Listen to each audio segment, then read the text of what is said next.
Benjamin Franklin, The Way to Wealth, Applewook Books, read by Dr. Bev Knox. The Way to Wealth was first published in 1758 as a preface to Benjamin Franklin's Poor Richard's Almanack. In this preface, Franklin summed up all of his previously published thoughts about how to achieve success in business. For this purpose, Franklin created Father Abraham, who liberally quotes from Poor Richard to a crowd waiting for an auction to begin. The essay has become one of the most important and enduring business books ever published. It has been printed and reprinted almost 400 times and has been translated into almost every language.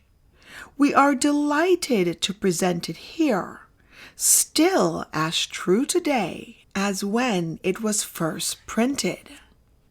Courteous reader, I have heard that nothing gives an author so great pleasure as to find his works respectfully quoted by others. Judge, then, how much I must have been gratified by an incident I am going to relate to you. I stopped by my house lately, where a great number of people were collected at an auction of merchants' goods. The hour of the sale not being come, they were conversing on the badness of times, and one of the company called to a plain, clean old man with white locks, Pray, Father Abraham, what think you of the times? Will not those heavy taxes quite ruin the country? How shall we ever be able to pay them? What should you advise us to do? Father Abraham stood up and replied, If you would have my advice, I will give it to you in short. For a word to the wise is enough. As Poor Richard says, they joined in desiring him to speak his mind and gathering round him. He proceeded as follows. Friends, says he, the taxes are indeed very heavy, and if those laid on by the government were the only ones we had to pay, we might more easily discharge them. But we have many others, and much more grievous to some of us. We are taxed twice as much by our idleness, 3 times as much by our pride, and 4 times as much by our folly. And from these taxes the commissioners cannot ease or deliver us by allowing our abatement. However, let us hearken this good advice, and something may be done for us. God helps them that helps themselves, as Poor Richard says. It would be thought a hard government that should tax its people 1/10 of their time to be employed in its service. But idleness taxes many of us much more. Sloth, by bringing on diseases, absolutely shortens life. Sloth, like rust, consumes faster than labor wears, while the used key is always bright, as Poor Richard says. But dost thou love life? Then do not squander time, for that is the stuff life is made of, as Poor Richard says. How much more than is necessary do we spend in sleep, forgetting that the sleeping fox catches no poultry, and that there will be sleeping enough in the grave, as Poor Richard says. If time be of all things the most precious, wasting time must be, as Poor Richard says, the greatest prodigality. Since, as he elsewhere tells us, lost time is never found again, and what we call time enough always proves little enough. Let us then up and be doing, and doing to the purpose. So by diligence shall we do more with less perplexity. Sloth makes all things difficult, but industry all easy. And he that riseth late must trot all day, and shall scarce overtake his business at night, while laziness travels so slowly that poverty soon overtakes him. Drive thy business, let not that drive thee. And early to bed and early to rise makes a man healthy, wealthy, and wise, as Poor Richard says. So that signifies wishing and hoping for better times.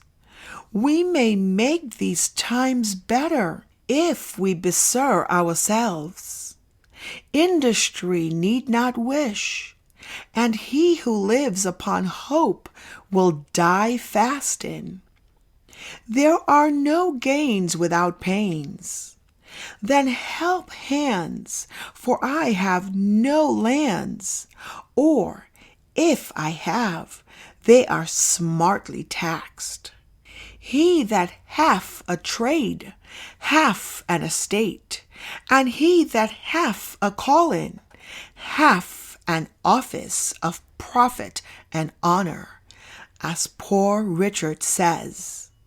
But then the trade must be worked at, and the calling well followed, or neither the estate nor the office will enable us to pay our taxes. If we are industrious, we shall never starve. For at the working man's house hunger looks in, but dares not enter. Nor will the bailiff or the constable enter, for industry pays debts, while despair unceaseth them. What thought you have found no treasure, nor has any rich relation left you a legacy. Diligence is the mother of good luck, and God gives all things to industry. Then ploweth deep, while sluggards sleep, and you shall have corn to sell and keep. Work while it is called today, for you know not how much you may be hindered tomorrow. One today is worth 2 tomorrows, as Poor Richard says. And further, never leave what till tomorrow, which you can do today. If you were a servant, would you not be ashamed that a good master should catch you idle? Are you then your own master? Be ashamed to catch your idle when there is so much to be done for yourself, your family, your country, and your king. Handle your tools without mittens. Remember that the cat in gloves catches no mice, as Poor Richard says. It is true, there is much to be done, and perhaps you are weak-handed. but stick to it steadily, and you will see great effects. For constant drop-in wears away stones, and by diligence and patience the mouse ate into the cable, and little strokes fell great oaks. Methinks I hear some of you say, but must a man afford himself no leisure? I will tell thee, my friend, what poor Richard says. Employ thy time well, if thou meanest to gain leisure, and since thou art not sure of a minute, throw not away an hour. Leisure is the time for doing something useful. This leisure the diligent man will obtain, but the lazy man never. For a life of leisure and a life of laziness are two things. Many without labor would live by their wits only, but they break for want of stock. Whereas industry gives comfort and plenty and respect. Fly pleasures, and they will follow you.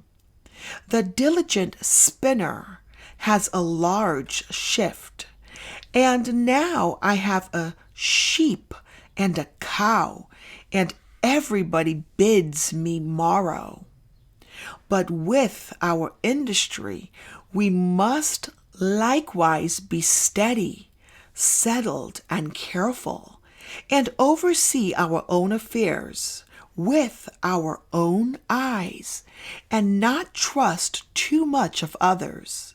For as poor Richard says, I never saw an oft-removed tree, nor yet an oft-removed family, that throws so well as those that settled be.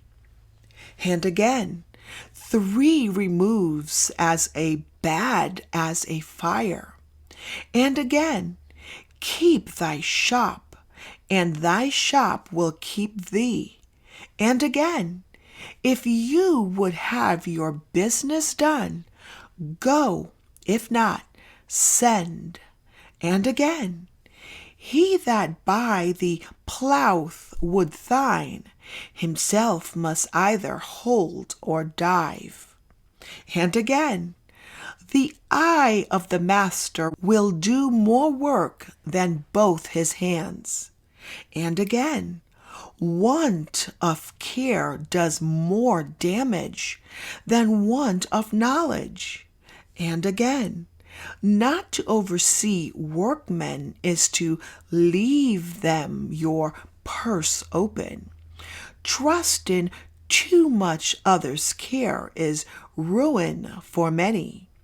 For in the affairs of this world, men are saved, not by faith, but by the want of it. But a man's own care is profitable. For if you have a faithful servant and one that you like, serve yourself. A little neglect may breed great mischief. For want of a nail the shoe was lost. For want of a shoe the horse was lost. And for want of a horse the rider was lost, being overtaken and slain by the enemy, all for want of a little care about a horse shoe nail. So much for industry, my friends, and attention to one's own business. But for these we must add frugality, if we would make our industry more certainly successful. A man may, if he knows not how to save as he gets, keep his nose all his life to the grindstone, and die not worth a groat at least. A fat kitchen maketh a lean will, And many estates are spent in the getting, since women for tea forsooth spinning and knitting, and men for punch forsooth sewing and spitting. If you would be wealthy, think of saving as well as getting. The Indies have not made Spain rich because her outgoes are greater than her incomes. Away then with your expensive follies, and you will not have then so much reason to complain of hard times, heavy taxes, and chargeable families. For women and wine, game and deceit, make the wealth small and the want great. And further, what maintains one vice would bring up two children. You may think, perhaps, that a little tea or a little punch now and then, diet a little more costly, clothes a little finer, and a little entertainment now and then, can be no great matter. But remember, many a little makes a mickle. Beware of little expenses. A small leak will sink a great ship, as Poor Richard says. And again, who dainties love shall beggars prove? And moreover, fools make feasts, and wise men eat them. Here you are all got together at this scale of fineries and knickhacks. You call them goods, but if you do not take care, they will prove evils to some of you. You expect they will be sold cheap, and perhaps they may be bought for less than they cost. But if you have no occasion for them, they must be dear to you. Remember what Poor Richard says: buy what thou hast no need of, and ere long thou shalt sell thy necessities. And again, at a great penny worth, pause for a while. He means that perhaps the cheapest is apparent only, and not real, for the bargain, by straightening thee in thy business, may do thee more harm than good. For in another place he says, many have been ruined by buying good pennyworths. Again, it is foolish to lay out money in a purchase of repentance, and yet this folly is practiced every day at auctions, for want of minding the Almanack. Many a one, for the sale of finery on the back, have gone with a hungry belly, and half starved their families. Silks and satins, scarlets and velvets, put out the kitchen fire, as Poor Richard says. These are not the necessities of life.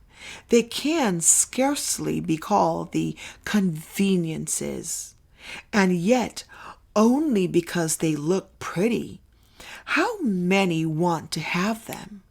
By these, the other extravagances, the genteel and reduced to poverty, of those whom they formerly despised, but who, through industry and frugality, have maintained their standing, in which case it appears plainly that a plowman on his legs is higher than a gentleman on his knees, as Poor Richard says.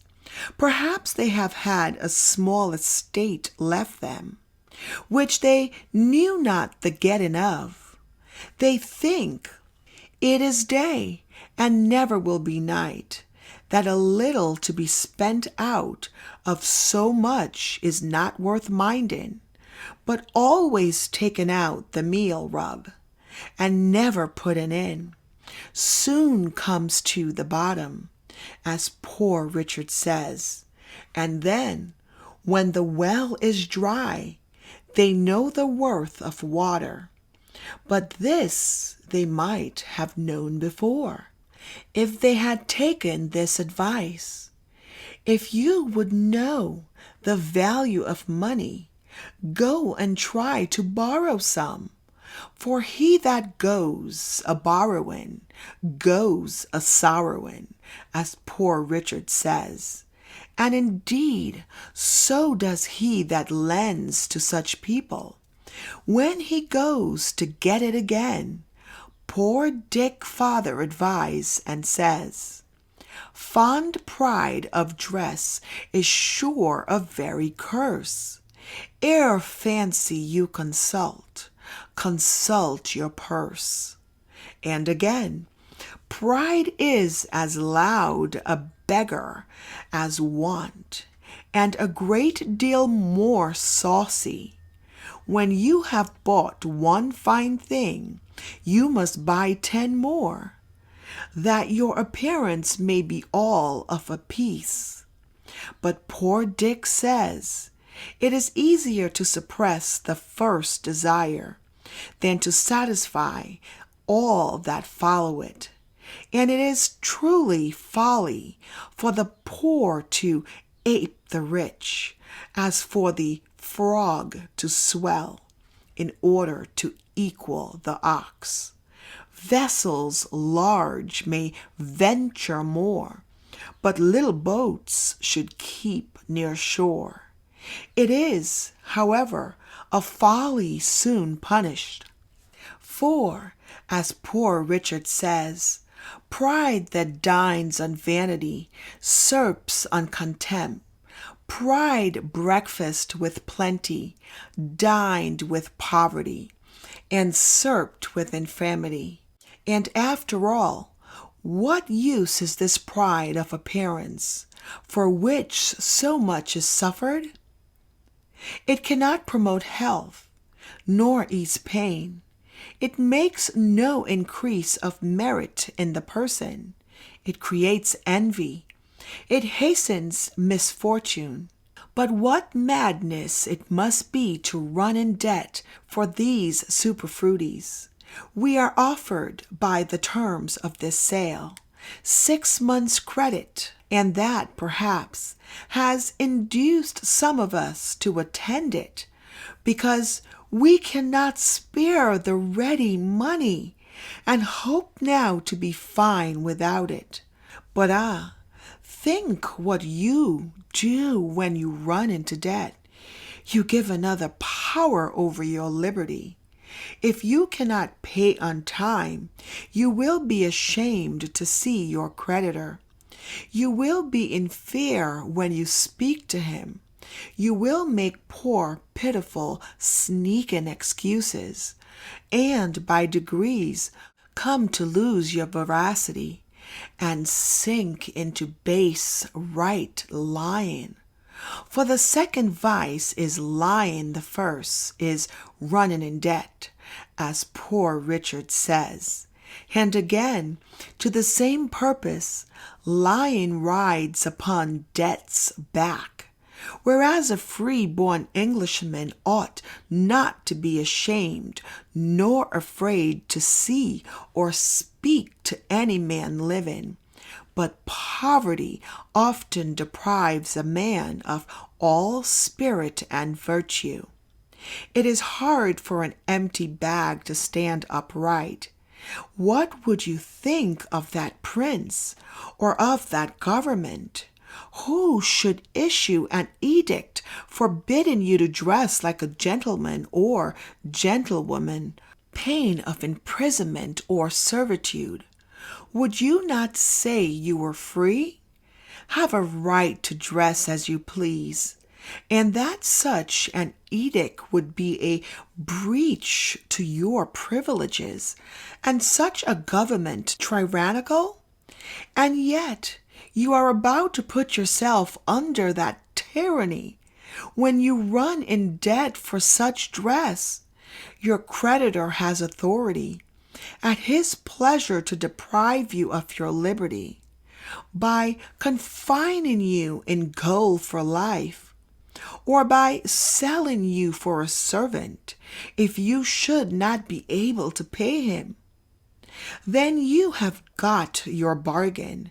You may perhaps think a little of payment, but, as poor Richard says, creditors have better memories than debtors. Creditors are a superstitious sect, great observers of set days and time. The day comes round before you are aware, and the demand is made before you are able to satisfy it. Or, if you bear your debt in mind, the term which at first deemed so long, will it as lessens appear extremely short. Time will seem to have added wings to its heels as well as its shoulders. Those have short Lent, who owe money to be paid at Easter. At present, perhaps you may think yourselves in thriving circumstances, and that you can bear a little extravagance without injury. But for age and want save while you may. No morning sun lasts a whole day. Gain may be temporary and uncertain, but ever while you live. Expense is constant and certain, and it is easy to build 2 chimneys than to keep one in fuel, as poor Richard says. So rather go to bed supperless than rise in debt. Get what you can, and what you can hold. Tease the stone that will turn all your lead into gold. And then you have got the philosopher's stone. Sure, you will no longer complain of bad times, or the difficulty of paying taxes. This doctrine, my friends, is reason and wisdom. But after all, do not depend too much upon your own industry and frugality and prudence, though excellent things, for they may be all blasted without the blessing of heaven. And therefore ask the blessing humbly, and be not uncharitable to those that are present seem to want it, but comfort and help them. Remember, Job suffered and was afterwards prosperous. And now to conclude, experience keeps a dear school, but fools will learn in no other, as poor Richard says, and scarce in that, for it is true, we may give advice, but we cannot give conduct. However, remember this, they that will not be concealed cannot be helped. And further, that if you will not hear reason, she will surely rap your knuckles, as poor Richard says. Thus the old gentleman ended his harangue. The people heard it and approved the doctrine, and immediately practiced the contrary, just as if it had been a common sermon. For the auction opened, and they began to buy extravagantly. I found the good man had thoroughly studied my almanac, and digested all I had dropped on these topics. During the course of 25 years, the frequent mention he made of me must have tired anyone else, but my vanity was wonderfully delighted with it, though I was conscious that not a 10th part of the wisdom was my own, which he ascribed to me, but rather the gleanings that I had made of the sense of all ages and nations. However, I resolved to be the better of the echo of it, and though I had at first determined to buy stuff for a new coat, I went away, resolved to wear my old one a little longer. Reader, if thou wilt do the same, thy profit will be as great as mine. I am as ever thine to serve thee. Richard Saunders. Poor Richard, upon hearing his own words echoed by Father Abraham, resolves to wear his old coat a little longer. This reading of The Way to Wealth, published by Applewook Books by Benjamin Franklin, read by Dr. Bev Knox.